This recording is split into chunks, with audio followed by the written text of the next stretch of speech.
Hi everybody, I'm Bree the Plant Lady, checking in with a weekly garden tour, actually to mark the first official day of autumn and to celebrate our fall open house, which will be today, September 24th from noon to 4 p.m. I've been advertising and talking about the open garden for quite a long time. It's something I really set as kind of a goal every year so that I have a date to work towards as I'm working in the garden to be able to share it with everybody as best as I can. And I'm really excited for what we will be offering at the open garden today, including lots and lots of really cool seeds. But we have some other cool things too that I want to showcase in addition to walking around the garden so you can see how everything looks as a new season begins. Well, one special thing we have are some Prunus mume seedlings. Now, Prunus mumes are the flowering apricot. They tend to bloom here in Zone 7, usually January, February. And these are seedlings from my plants that actually set seeds in 2021. And they're open pollinated, so I have no idea what the flower color will be, but I'm really happy to be able to offer these. They're $10 per 1 gallon. And I have 5 cool varieties. So I think that these seedlings are going to be kind of the best of those plants.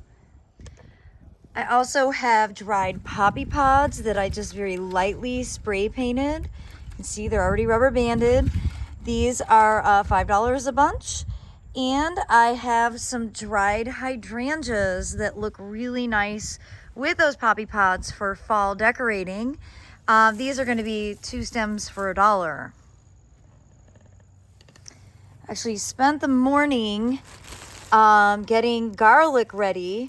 This is 3 ounces of Music hardneck garlic ready to be thumbed into the ground to help deter animals and ultimately offer you great spring harvest. These run $5 a bag. This is my homegrown organic garlic. So I'm actually making this video the night before open garden so that it'll be available for all of you in the morning. So here is going to be the big seed table. I'm hoping that we will have a food truck. I got word that they were having some mechanical issues and they were waiting on parts to come in. So I'm not 100% sure that we will, but maybe. So if you come and you're hungry, I'm hoping that we will have a food truck in the driveway. Another really cool thing that happened today, which I posted a video about, was the first big order of native plants arrived from Carolina Native Nursery. And I have those stashed at the house. And of course we have to make some signs that say that the plants aren't for sale. It's going to be very tempting if you're visiting here to want to pick up some of those things and bring those to your house because they are gorgeous. But the cool thing is they dropped a whole bunch of plants off here for Big Bloomers. So Big Bloomers is one of my favorite nurseries, and they took a big load to the nursery today. They have a few more plants stashed here that I'll try to get to them on Monday. But let me just turn this camera around real quick so you can see some of the awesome plants that I have staged here that will ultimately go out into the big beds that are going to be kind of road adjacent. Probably getting those planted in November. Carolina Native Nursery is known for their exceptional quality, and this is certainly no exception. Really just what they've done is made native plants look like something you would buy at Lowe's or Home Depot. And that really hadn't been done until they set the standard. You see beautiful 1 gallon pots. I got a lot of 1 gallon native deciduous azaleas. I actually got a lot of deciduous plant material, to be honest. I figure I'll get a lot of the shrubby stuff in and then be able to start filling in the gaps a little more efficiently. You can see some asters along the front. Of course, lots of deciduous azaleas. I think I got 4 different species. Those are all seed grown. I didn't really buy any cultivars of anything because I really wanted as much genetic diversity as possible. I love this native spirea. I think that it's really, I just think it's such a pretty flower, and I love what it looks like before it fully opens, this sort of pink I got quite a few different types of native viburnum. Of course, some Asclepias and lots of different ornamental grasses. I got Gina Phlox and Fothergilla. Can't go wrong with Fothergilla. But let me show you some of the other grasses that I went ahead and stashed in the bed that's already planted. So I just wanted to put some of these grasses on display for people to see. They're not going to get planted in here because this bed is already full. But, you know, while the plants are kind of getting established, there's still some open space. Of course, the Muhlenbergia capillaris is absolutely incredible. This is the pink muley grass. And I do have it planted in here. It's just a little bit slow in flowering. It's great that it's already blooming, these plants.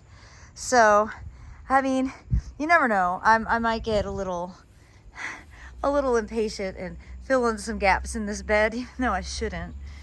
And of course I have Cicericium, blue-eyed grass, which is an awesome thing that will flower in the spring, and Sisycariums. So again, all of these are destined ultimately for new beds that are going to go out in this massive front yard area. I'm basically planting a giant L-shaped bed so that I'll still have open space in the middle for driving through, which we did today with the trucks. We used this center turf area as sort of a fake driveway, and also for setting up tents for events so that it's easy access for people. So this bed that is infinitely boring, just tried my best to make it look a little better. I cut down the hydrangeas that were really dried out and ugly looking, and transplanted some eucomis and some strawberries. Of course, nobody is going to be paying attention to this because the smell in the air is so incredibly sweet and wonderful from the Osmanthus fragrans variety Aurantiacus. And I'm so excited that this is going to be in full bloom for the open garden. Honestly, you just stand here and just breathe for the whole day and you won't regret it. So wonderful. Now we have been busy. We put out a few yards of mulch just to make everything look neat and tidy. Hopefully everybody will see that and appreciate it. Overall, I think the garden looks really great, and I attribute it to late planting. I can't say this enough. For warm climates like we are here in Zone 7, North Carolina, you don't have to be in a race to get everything for summer planted in May. You should enjoy spring by planting a bunch of poppies and larkspur, which the seeds will be available at Open Garden. And then when those things dry out and the seeds mature, then you have the opportunity to plant for summer. And you'll just notice how this bed that was planted in late July, how great it looks now. And I'm starting to harvest okra from here. I don't have any powdery mildew setting in. The zinnias look incredible. You can see the cosmos are in full bloom. I'm really pleased, and I was really genuinely worried that this got planted so late, in part just because I was sick with COVID and couldn't get out to garden. But I'm just so impressed with how well the plants responded from that mid-July planting. And I just want to keep reiterating that to others that, you know, Mother's Day is not the end date to planting. You can really plant anytime that you feel like it.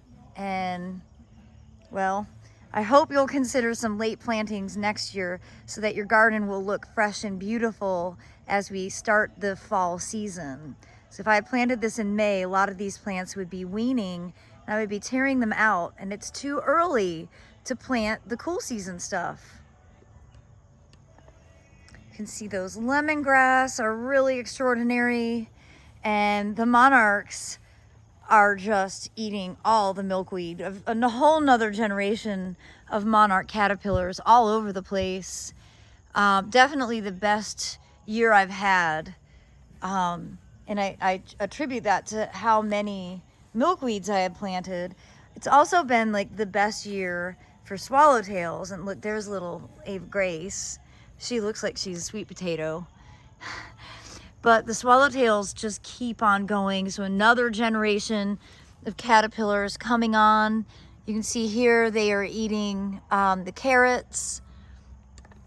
So great reason to grow carrots, to be able to support that kind of late season population. All of these plants are doing well. My tomato was rocking and rolling, and then this week it collapsed. So I cut it out. I harvested all the green fruit. And that's all right. It's made room for these giant peppers to continue growing. You know, we're here on the 24th of September. We probably are realistically 2 months away still from having a hard frost. So I'll be able to harvest a lot of peppers in that time. I don't have a ton of tomatoes, but the late planted tomatoes are doing great. Look at all the fruit set on this cream sausage. Again, this was planted the last week of June. I cut back the raspberries to make them look a little neater. And I opened up this back walkway so that guests won't have to tiptoe around. You can get behind the bananas really easily. I do need to put this hose up. And one of my favorite views is actually through the bananas into the fire pit with all those mangave. And as we come out here into the main part of the back patio area, I think all of these beds are looking great. There's, again, tons of peppers. These are jalapenos here. And the pineapple sage is just starting to put out flowers. You can see right here. So that's a great plant for the late season hummingbirds. And it was my goal to get the pool cleaned today. It's a little chilly. I'm gonna try and get it cleaned out tomorrow before people arrive. As we come along the north side of the house, again, this is an area that I don't really do any maintenance on, but it's looking good. A little mulch makes a big difference. And I was really pleased to see some Lycoris radiata are flowering. So hopefully people will enjoy seeing those. That is the surprise lily.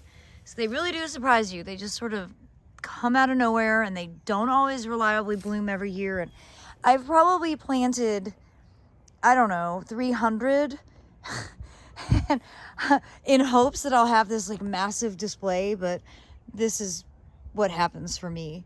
Probably in part because I'm not keeping this space wet enough, and it's been very dry. Yesterday it was super hot. It's nice that the weather has really changed. And as we make our way through, the Land Rover tomorrow will be used as a bar, as is our tradition. And, you know, I think overall, every year is so different in the garden. And though I don't think this front bed looks as good as it did a few weeks ago, it's real. So that's how it is. The sesame has gotten very dry, and you know, this will probably be a bed that I tear out sooner than later, but still probably not until the end of October.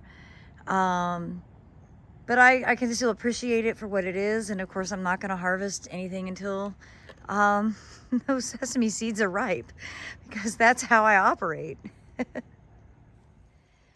The bed I'm most happy and proud of is the Seminole pumpkin patch here in the middle. And I was genuinely worried about 2 weeks ago that they just weren't growing as fast as I wanted them to. And I really wanted this to be, you know, good coverage. And it's finally starting. And I did see some fruit yesterday, though I looked today and couldn't find them. But again, with 2 months more of a growing season for these, I think we'll be fine. I'll probably get more fruit than I know what to do with. But for open garden, I'm super happy to see that this has kind of taken over the bed and is doing what I was aiming for it to do. And just like that, The backyard is getting transformed into an outdoor movie theater. Well, I am really looking forward to welcoming everybody at the Fall Open Garden. It's certainly something I look forward to every year, and tomorrow at this time I will be completely exhausted. And I appreciate all of you who are following my YouTube channel, and I'm sorry for those who are too far away to be able to come to visit, but hopefully you'll be able to make a trip to North Carolina sometime and come visit the garden. Well, I appreciate all of you so very much. Thanks so much for watching, and I look forward to sharing more garden tours as we enter the autumn season. Take care, everybody.